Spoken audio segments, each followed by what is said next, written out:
దేవునికి స్తోత్రం కలుగును గాక. ఈరోజు దేవుని వాగ్దానముల శుభ కార్యక్రమమునకు మిమ్మల్ందరినీ ప్రేమపూర్వకంగా ఆహ్వానిస్తూ ఉన్నాము. నేటి లేఖన భాగము కీర్తనల గ్రంథము 20వ అధ్యాయము 5వ వచనము.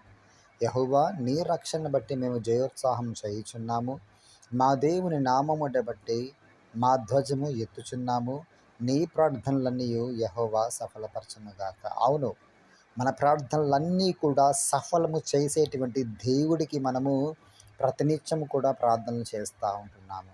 చూడండి దైవజనమ, ఆకస్మికముగా అర్ధరాత్రి వేళలో లేదా ప్రయాణం చేస్తున్నటువంటి నడి మధ్యలో భయంకరమైనటువంటి స్థితిగతులు మనకు కలిగినప్పుడు మనం ఏ ఒక్కరి సహాయం అర్థించలేము. మన హృదయంలో ఏమైనా ప్రార్థన చేస్తాం, దేవా ఈ అపంచము తప్పించండి తండ్రి. ఎంబడి మన ప్రార్థన ఎక్కడికి పోతుంటే ప్రార్థనలను సఫలము చేసే దేవుని యుద్ధకు చేర్చబడతాను. ఈ యొక్క అధ్యాయంలో మొదటి వచనం కూడా అదే మాట సెలవిస్తుంది. ఆపత్ కాలముందు నీవు నన్ను గుర్చి మొరపెట్టుము, నిన్నుకు ఉత్తరం ఇచ్చేదను.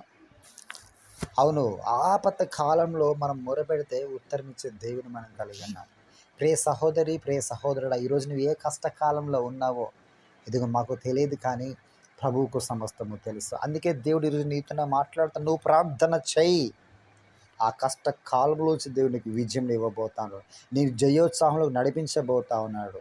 ఆయన రక్షణను బట్టి నీకు ధ్వజము ఎత్తబోతా ఉన్నాడు. దేవుడు నీకు స్తోత్రం కలుగును గాక. ఆర్థికమైన సంక్షోభం కావచ్చది, అప్పులనే భారము కావచ్చది, ఈగో కాడిమనం రేకులు కావచ్చు, అది ఏది అయినప్పటికీ కూడా ఇదిగో నీకు ప్రార్థన ద్వారా దేవుడిని జయోత్సాహం నడిపించబోతా ఉన్నాడు. ఆయనకు అసాధ్యం అంటూ ఏది కూడా లేదు. మనం నమ్మాలి, కానీ మహిమ గల కార్యములు చూడబోతా ఉన్నాం ఆయన పరిచర్యలో. దేవునికి స్తోత్రం కలుగును గాక. ఎంత అద్భుతమైన దేవుడు అంటే, యెహోషువ నమ్మాడు, ప్రార్థన చేశాడు. సూర్యుడా నువ్వు ఆగిపో, చంద్రుడా నువ్వు నిలిచిపో. విశ్వాసపూరితంగా ప్రార్థన చేసినప్పుడు తన ప్రార్థన సఫలం చేసిన దేవుని మనం చూస్తూ ఉన్నాము. ఆమేన్, హల్లెలూయా. ఏలియా ప్రవక్త ప్రార్థన చేసి అన్నాడు, ఆకాశం వర్షం ఇవ్వకుండా ఆగిపోయింది. దేవునికి స్తోత్రం కలుగును గాక. ఈరోజు నువ్వు చేసేటువంటి ప్రార్థన కూడా అంత శక్తి ఉంది. ఎందుకనగా అది యేసు నామములో మనం ప్రార్థిస్తున్నాము కాబట్టి, ఆయన విశ్వాసం వచ్చి మనం చేస్తూ ఉన్నాము కాబట్టి ఖచ్చితంగా నీ ప్రార్థనలు సఫలం చేయబడతాయి. ఆమేన్. నువ్వు దేనికోసం ప్రార్థన చేస్తూ ఉన్నావా, లేక ప్రార్థన చేసి ఆగిపోయి ఉన్నావేమో, ఇక ప్రభువు నిన్ను ధైర్యపరుస్తుంది, బలపరుస్తుంది మాటలు బోధిస్తూ ఉన్నాడు. ఈ రోజున నీ ప్రార్థనలన్నీ కూడా దేవుడు సఫలము చేయబోతా ఉన్నాడు. ప్రియ కుమారి, ప్రియ కుమారుడా, ప్రార్థించు, మరలా మోకరించు. ప్రార్థన వలన అసాధ్యము అయినదంటూ ఏది కూడా లేదు. ఆమేన్. ప్రార్థన చేసుకుందాం. స్తోత్రం ప్రభువా, పరిశుద్ధుడానికి వందములు తండ్రి. ఈ ఉదయకాల సమయంలో ప్రభువా, నీ బిడ్డలకు తని చక్కని మాట బోధించిన ప్రభునికి వందములు. తన్ని చక్కని మాట మాకు వాగ్దానంగా నీవిచ్చా ప్రభునికి వందములయ్యా. నా ప్రార్థనలన్నీ యెహోవా సఫలపరచును గాక అని వాగ్దానం. అవును ప్రభు, నేను దేనికోసం ప్రార్థన చేస్తూ ఉన్నా తండ్రి, ఆ విషయంలో నాకు విజయం కలగాలి.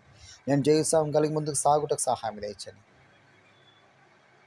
అనారోగ్యంతో ఉన్నవారికి జ్ఞాపకం చేసుకొని బాగు చేయండి, విడిపించండి, స్వస్థపరచండి. దీర్ఘకాలిక రోగులతో ఉన్న జ్ఞాపకం చేసుకొని విడిపించండి, బాగు చేయండి, స్వస్థపరచండి. తండ్రి నీకు స్తోత్రం. వివాహములు కాని వారికి తను మంచి వివాహ సంబంధాలు ఇచ్చండి తండ్రి. గర్భిణితో ఉన్నవారు మంచి 4 డెలివరీ అనుగ్రహించండి తండ్రి. వివాహం తన్ని గర్భం లేని వారికి నా తండ్రి గర్భం తెరవడానికి సహాయం దయచేయండి తండ్రి. తల్లిదండ్రులు ఆదరణ లేని వారికి మంచి ఆదరణ దయచేయాల్సింది ప్రార్థిస్తున్నాం ప్రభు. ఒంటరిగా ఉన్న వారి తయారిని నువ్వు తోడుగా నీడగా ఉండవలసింది ప్రార్థిస్తాం ప్రభు. ఆర్థికంగా చితికిపోయిన వారి తల్లి చేతులు అందించవలసింది ప్రార్థిస్తాం. అప్పులు ఊబిలో కూరిపోయిన వారిని లేవనెత్తవలసిందిగా ప్రార్థిస్తున్న ప్రభు నీకు వందములు తండ్రి. ఈరోజు బర్త్డేస్, మ్యారేజ్ డే జరుగుతున్న ప్రతి కుటుంబం కూడా బ్లెస్ చేయండి, దీవించి వర్తింపజేయండి. ఈ సంవత్సరం కావాల్సిన శ్రేష్టమైన ప్రతి ఈవిల ఆశీర్వాదం కూడా నా ప్రభు నీవే అనుగ్రహించి మీరే మహిమ పొందాల్సిందిగా ఆరోపిస్తూ యేసుని నామములో అడిగి వేడుకొనుచున్నాము పరమ తండ్రి. Amen, amen. God bless you. దేవుడు మిమ్మల్ందరినీ దీవించి ఆశీర్వదించును గాక. ఈ పరిచయ కొరకు ప్రార్థన చేయండి. ఇక వాగ్దానం మీకు మేలుకరంగా అనిపించినట్లయితే, ఈ వాగ్దానం మీకు ఆశీర్వాదంగా అనిపించినట్లయితే ఇది ఇతరులకు షేర్ చేసి ప్రభు నామ మహిమపరచవలసిందిగా ప్రార్థిస్తాను.